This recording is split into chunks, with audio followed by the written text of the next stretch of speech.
청와대 국민청원 게시판에 이런 글이 하나 올라왔습니다. 응급 환자가 있는 구급차를 막아 세운 택시기사를 처벌해주세요라는 글인데요.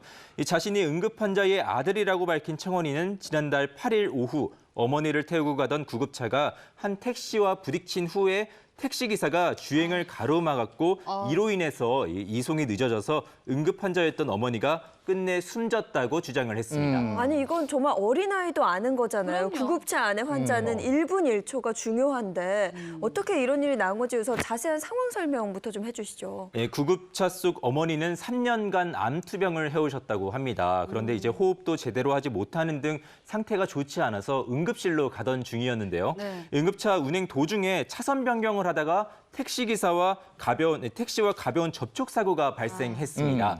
이 당시 구급차 운전자는요, 응급 환자가 있으니까 병원에 모신 후에 처리를 하겠다고 했는데 이때 택시기사가 사고 처리를 먼저 하고 가라고 하면서 이제 좀 실랑이가 붙은 겁니다.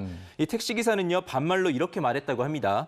환자는 내가 119를 불러서 병원으로 보내면 된다고 얘기를 하기도 했고요. 또 죽으면 내가 책임진다.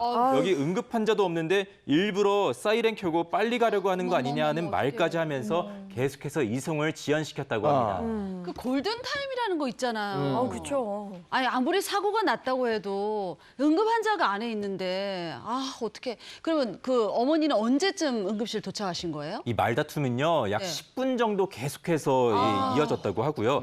다른 구급차가 도착해서 이 어머니, 이 환자를 다시 이송했다고 하는데 이 환자분이 무더운 날씨 탓에 약간 쇼크를 받아서 정신이 좀 온전치 않을 정도로 상황이 악화됐고 우여곡절 끝에 뭐 응급실에 도착을 했지만은 눈을 뜨지 못했고 5시간 만에 결국 세상을 떠났다고 합니다. 네, 이게 내 가족이면 그랬겠냐고요. 화나죠. 정말, 네, 정말 화가 나는데요. 그럼 택시기사는 현재 뭐 조사를 받고 있나요? 네, 경찰은 택시기사를 입건해서 소환 조사를 하는 등 이제 수사 중에 있고요. 유족과 관계자에 대한 1차 조사는 이미 마쳤다고 합니다. 뭐 죽으면 내가 책임진다 막 그래 큰 소리 쳤잖아요. 그래서 사람이 지금 죽었잖아요. 진심 어린 사과가 먼저일 것 같은데 사과는 제대로 했대요? 네, 근데 택시기사는요, 지금까지는 사과를 한마디도 하지 않았다고 해요. 그래서 오히려 응급기사를 폭행죄로 고소를 했다고 합니다. 그래서 응급기사 역시 택시기사를 업무방해죄로 고소를 했고요. 이 때문에 차 사고까지 모두 3건에 대해서 경찰 수사가 들어간 상황입니다.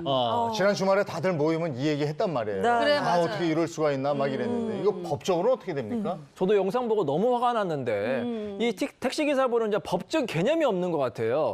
아무리 이제 보험 처리가 중요하고 뭐 본인이 이제 피해를 입었다 하더라도 네네. 더 중요한 게 사람의 생명이잖아요. 그렇죠. 그거를 무시하고 이렇게 행동했다는 것은 도저히 참을 수가 없고요. 물론 업무방해죄로 뭐 5년 이하의 징역형이 처해질 수도 있는데 저는 그거보다 이 사람을 과실치사죄 아니면 혹시 미필적 고의에 의한 살인죄도 생각을 해봐야 된다고 생각합니다. 왜냐하면 이 사람이 죽으면 내가 책임질게. 그러니까. 응급 환자가 있으면 그걸 알았잖아요. 네. 이 고의라는 건 확정적인 고의뿐만 아니라 죽어도 어쩔 수 없다. 그런 생각만 가져도 미필적 고의가 되니까 한번 수사기관에서 수사를 해야 될 것으로 보입니다. 네.